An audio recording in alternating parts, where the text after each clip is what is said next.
ಒಂದು ಲೋಕಾಯುಕ್ತದಲ್ಲಿ ಏನು ಇನ್ಕಲ್ survey number 81 ಅದ್ರದ್ದು ಏನು ಆಶ್ರಯ ನಿವೇಶನ ಉಳ್ಳದು ಬಡಜನಗರಿಗೆ ಹಂಚಿದೆ ಉಳ್ಳವರಿಗೆ ಹಂಚಿದ್ದಾರೆ ಅಂತ ನಾನು 2017ರಲ್ಲಿ ACBಗೆ ದೂರು ಕೊಟ್ಟಿದ್ದೆ.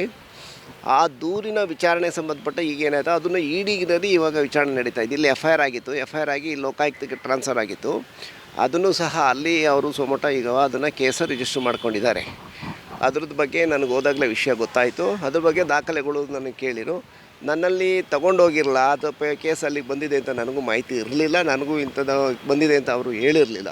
ವಿಚಾರ ಹೋದಾಗ ನನಗೆ ಮಾಹಿತಿ ಗೊತ್ತಾಗಿರೋದ್ರಿಂದ ಮತ್ತು ನನಗೆ ಗೊತ್ತಾಗಿದ್ದಂತಹ ವಿಷಯನ ಅಲ್ಲಿ ಇದ್ದಂತಹ ದಾಖಲೆ ಅವ್ರ ಹತ್ರ ಇದ್ದಂಥ ದಾಖಲೆಗಳನ್ನು ನಾನು ಎಕ್ಸ್ಪ್ಲೈನ್ ಮಾಡಿ ಹೇಳಿದೆ. ಮತ್ತು ಉಳಿಕೆದು ನನ್ನ ದಾಖಲೆಗಳು ನನ್ನಲ್ಲಿದೆ ಸರ್, ನೆಕ್ಸ್ಟು ತಾವು ಯಾವಾಗ ಹೇಳ್ತೀರಾ ಅವಾಗ ಬಂದು ನಾನು ಸಬ್ಮಿಟ್ ಮಾಡ್ತೀನಿ ಅಂತ ಹೇಳ್ಬಿಟ್ಟು ಅದನ್ನು ಹೇಳಿದ್ದೀನಿ. ಈಗ ಮುಂದಿನ ವಾರ ಬಹುಶಃ ಕರೆ ಮಾಡ್ತಾರೆ ಅಂತ ಕಾಣಿಸುತ್ತೆ. ನಾನು ಮುಂದಿನ ವಾರ ಕರೆ ಮಾಡಿದ್ರೆ ಮತ್ತೆ ಹೋಗ್ತೀನಿ, ಹೋಗಿ ದಾಖಲೆಗಳು ಕೊಡ್ತೀನಿ.